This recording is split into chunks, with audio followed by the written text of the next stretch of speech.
We've all talked about, myself included, what we want in a future Animal Crossing game. There's been videos, there's been social posts, there's been discussions. Here's what I don't want in a future Animal Crossing game.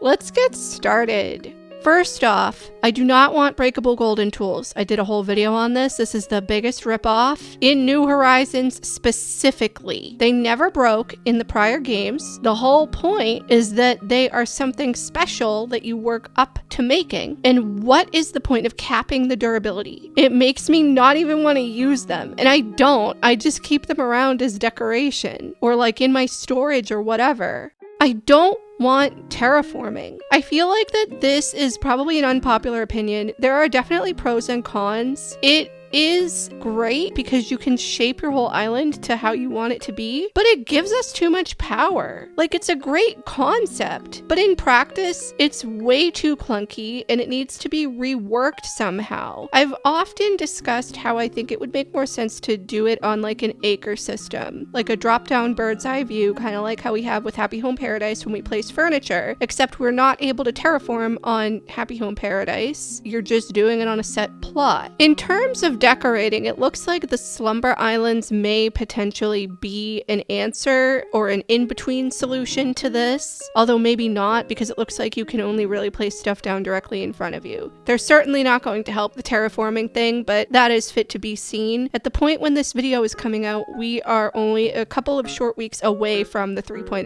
update with the Slumber Islands. I do not want one-dimensional villagers. Animal Crossing feels more like a decorating sim than a life sim, whereas the original heart of the game was for families to be able to play together and things would happen while you weren't playing, so you might come back to a completely different experience. Like your villagers may have moved, or somebody may have moved in without you knowing. There may have been drama, potentially. I only really played New Leaf, so what do I know? Some mechanics, such as villagers randomly leaving, however, were removed in New Horizons, as we're all aware. And while that's probably for the better in some circumstances, it gives the player way too much control over every single aspect of our islands. From terraforming to having complete control over who moves in or out and what their houses look like and where they are, it's definitely becoming more of a shell of itself, which is a shame.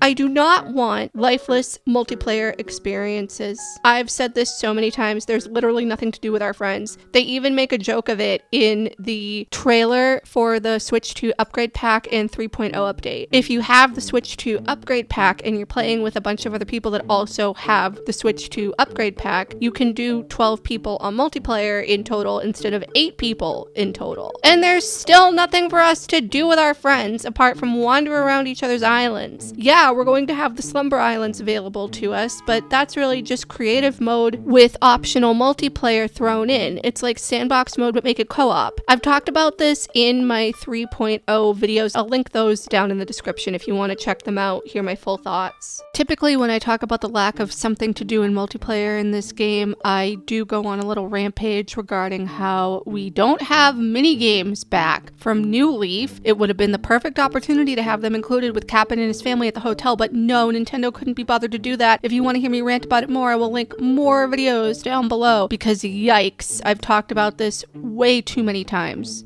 I don't want the entire deserted island theme again. I can't see them doing this. Up until this game, we were in a town. New Leaf is really the one where we got more creative control by becoming the mayor. However, we weren't able to completely oversee and redo and rebuild and break down everything to the extent that we can in New Horizons. Yes, we could do public works projects and we could try to influence our villagers not to leave if they wanted to move out, but they would still potentially leave. Somebody could still potentially move in without you knowing, and they could put their house wherever they wanted. You could do a few things to try and curtail that, but it didn't always work. Having so much control in New Horizons can definitely be a detriment. And not that they would do the deserted island again, because it's definitely more of like a one and done thing. However, I am morbidly curious as to what venture Tom Nook will come up with next. He expanded from Nook's Homes in New Leaf and Happy Home Designer, where he sold pieces for you to redo your exterior, and I think kind of the similar thing in Happy Home Designer, I can't remember, to Nook Inc. in New Horizons, which is a pretty big conglomerate. So what could be next? Or will Nook Inc. go in a completely different direction? Will he decide to retire and leave the whole company to Timmy and Tommy? That would be interesting, having a game where Timmy and Tommy were running the show instead of Tom Nook.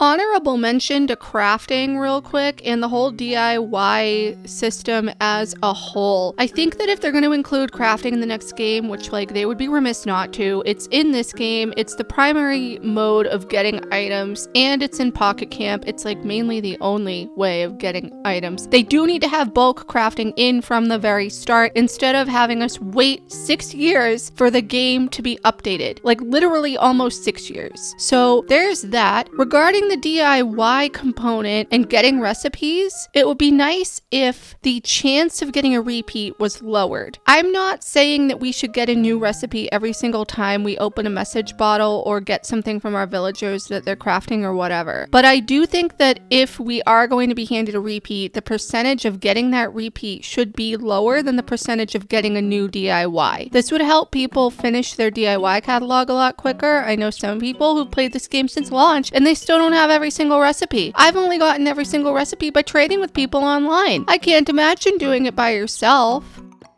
These are only a couple of things off the top of my head that I think of the most when I am mulling over what I don't want in a future game. Let me know what you think down below. If there's anything you think I missed, what do you not want in the game in the future? I do believe we are going to get another game in the future, whether that be for the Switch 2 or for another future console. It just might take a bit because of the 3.0 update. Thank you guys so much for watching, though. I really hope you enjoyed this video. Like I said, please leave any comments, feedback, and suggestions down below. Like and subscribe if you haven't already, and I will see you in the next one. Bye.